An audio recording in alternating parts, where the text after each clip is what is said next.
Until 2015, it appeared the efficient diesel engine was finally gaining favor in the US, and then the Volkswagen scandal happened, pretty much killing the technology in passenger cars.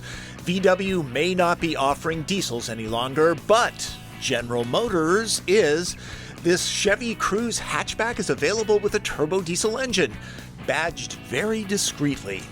Yes, the engine can be had in the sedan version of the Cruze, or if you want an SUV, and it seems everybody does these days, the turbo diesel is available in the Chevy Equinox crossover. The government is now serious about certifying diesels. This engine meets stringent air quality standards, so there's no crime against humanity here. Unlike the affected VW four-cylinder cars, GM uses a urea fluid called AdBlue to keep emissions in check. Simply put, when AdBlue mixes with the exhaust, it converts the pollutants into nitrogen. It's easy to fill and monitor, but it is an extra cost. Is the diesel engine louder than the gas engine? Yes, it is, but mainly on startup. Once you get up to cruising speed, no pun intended, the engine noise pretty much just disappears into the road noise, though Cruze is a very quiet car. While not sporty in the corners like a Civic Si, it handles well for the mainstream crowd it's aimed at. The same goodness you'll find in a gas-powered Cruze is in the diesel version as well. This is a very comfortable car. The ride quality is exceptionally smooth, especially in class. Back to the engine, compared in LT trim, the turbo diesel is about a $4,000 upcharge over the 1.4-liter turbo gas engine, though it adds additional equipment like heated leather seats and keyless ignition. The diesel is a 1.6-liter four-cylinder with 137 horsepower and a generous 240 pound-feet of torque low in the rev range.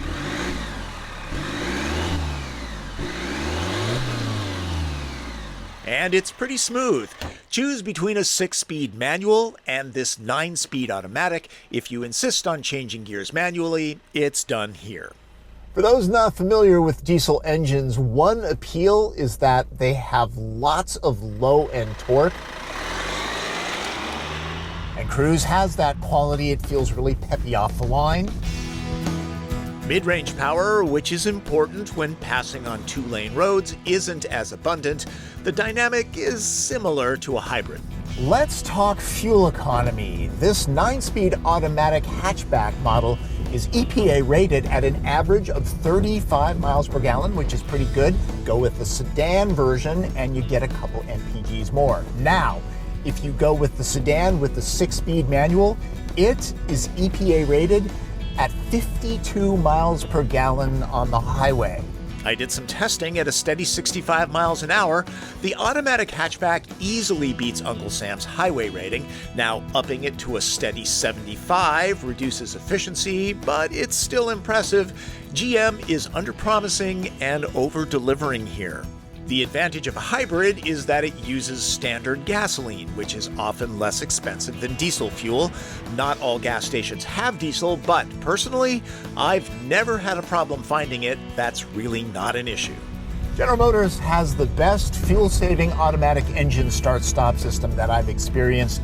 It's very, very smooth. However, right now I can't demonstrate it because it's not working, possibly because it's very cold outside. Now, I've experienced it in both the gas and the diesel version.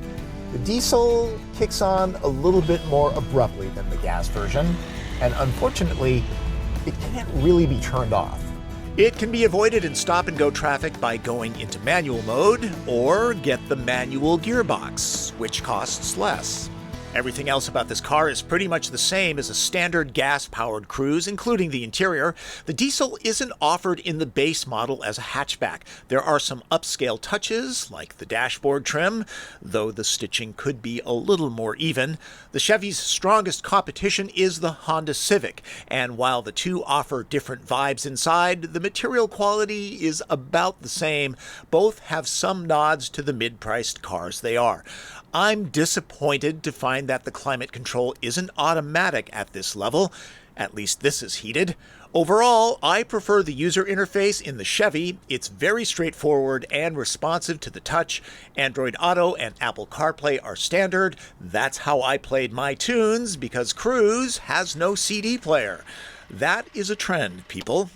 Cruze, especially the hatchback, could be good for small families. Hopefully yours doesn't have an annoying twin. Hey, remember how cheaply I work? At least I'm a comfortable twin. Thigh support, very good. So is foot and legroom for an average adult. Phones can be charged, and there are the usual door pockets. Why manufacturers cheap out with just one seat pocket, I do not know. Heated seats are available back here. 2 carpoolers will be happy in this space. Keep the commute on the shorter side when 3 adult passengers are in back. The sedan version of the Cruze will take on 6 packs of my standardized measurement metric. The hatchback? The suspense must be killing you.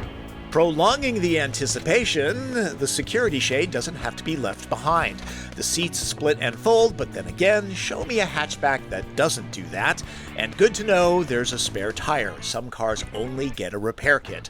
Something that many don't realize, the hatch model is about 8 inches shorter than the sedan. So the fun stops at 5 packs here. The real advantage of the hatchback is the ability to put really large things into the back when the seats are folded down.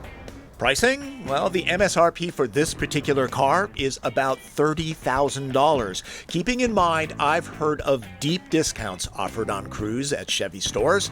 Diesel or not, Cruze is a well-done vehicle that more people should consider. Will this engine convert legions to diesel power? Probably not, but diesel loyalists that want to replace their Volkswagens have something to shop for now. Only this one wears a bow tie.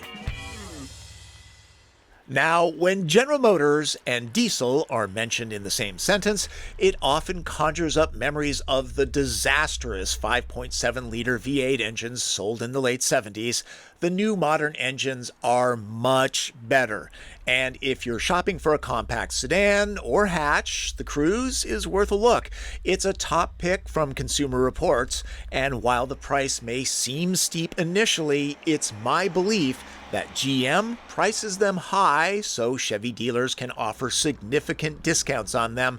It makes buyers feel good. And while you're there, I suggest that efficiency fans look at the Voelk. Those who can plug in will enjoy its 53-mile all-electric range before the gas generator kicks in. No range anxiety at all. The back seat is smaller compared to Cruze, though.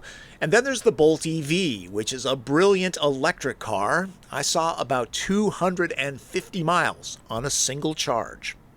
Hard to know what's going to happen with the diesel engine in the years to come. It would appear the future of the automobile lies in electrification, but good to know that General Motors is offering people the choice right now.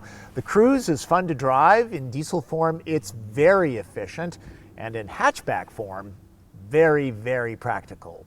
Hatchbacks rule. That's Driven. I'm Tom Voelk.